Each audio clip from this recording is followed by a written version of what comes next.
Together with me is our Regional Director of DepEd Region 5, the host region for this year's Palarong Pambansa 2016 in Albay, Dr. Ramon Fiel G. Absede. Good morning to you, Dr. Absede, and we just want to ask from you, what are your preparations for the Palarong Pambansa? Good morning at binabati ko ang lahat ng taga Negros Island Region. Kasama na riyan, siyempre, unang-una si Director Gilbert Sadsad, na isa ring Bicolano na dati namin dito kasama sa Region 5, dati naming Assistant Regional Director. At alam ko na katulad ng paghahanda namin para dito sa Palarong Pambansa 2016, ganun din ka-intense yung kanyang preparasyon para sa pagtatagumpay ng mga atleta sa Negros Island Region. Kami naman po ay sa pamamagitan sa napakalaking tulong ng Provincial Government of Albay ay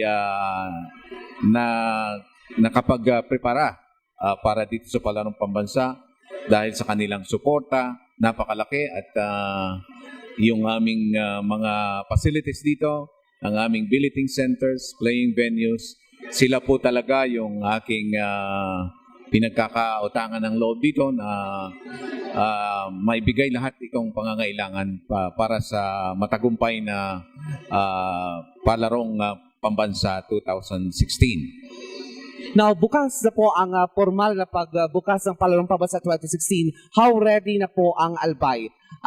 Ready na ba ang lahat ng mga playing venues po?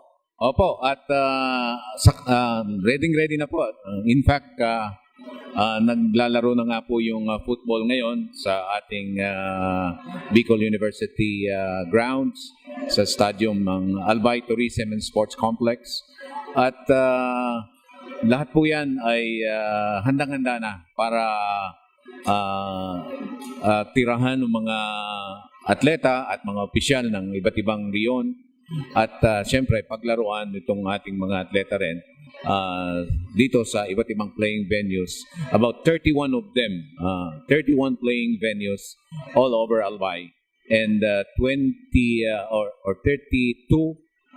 at least 32 billeting venues also within the province of Albay. Sa ating pong panayam kanina ni Governor Salceda, sinabi po niya na ang ating swimming pool daw ay 70% ready po. Is there an alternative kung hindi po yun matatapos ngayong Martes? May ibang venue po ba for the swimming?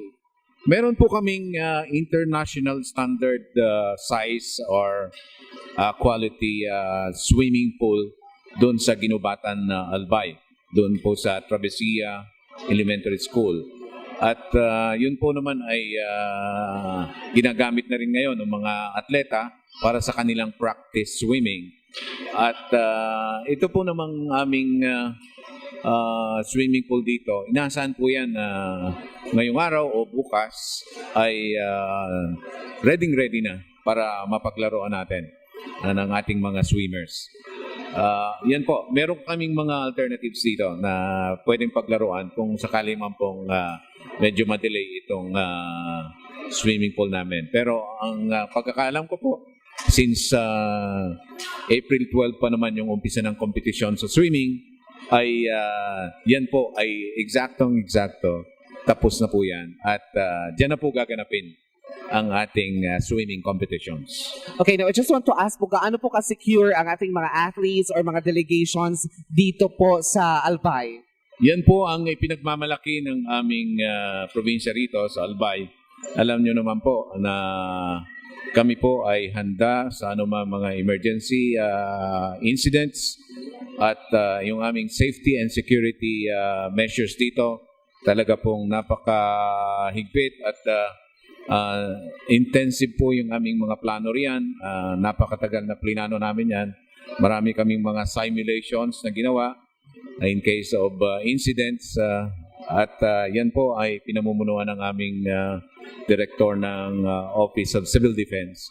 Kasama po dyan yung aming mga pulisya, AFP, DOH, ang Bureau of Fire Protection, at iba pang ahensya na kasali dito sa Committee on Safety and Security for the Palarong Pambansa 2016. Handang-handa po sila dyan at anumang mga insidente, sana man po ay walang mangyari, ay handa po naman ang handang-handa kami. Okay, gusto ko pong marinig ang inyong mensahe para po sa 18 participating regions for the Palarong Pambansa. Katulad po ng sabi ko kanina, tama-tama po yung ating pagganap araw ng Solidarity Meeting. Talaga pong nagkakaisa kami rito para maging matagumpay ang ating Palarong Pambansa ngayong taon. At yan po ay sa pamamagitan ng tulong-tulong na efforts ng ating mga opisyal, ng ating mga school officials, ng ating governor, ng ating mayors, ang ating DepEd technical officials, ng komunidad, siyempre, at mga kabataan, mga magulang sa buong Albay at sa buong Pilipinas. Napakaganda po ng pagtutulungan nito dito at ito po isa sa mga highlights kung bakit kailangan nating ganapin taon-taon itong Palarong Pambansa. Ito po ang isang magandang paraan para maging isang mamamayan tayo sa Pilipinas sa pamamagitan ng sports.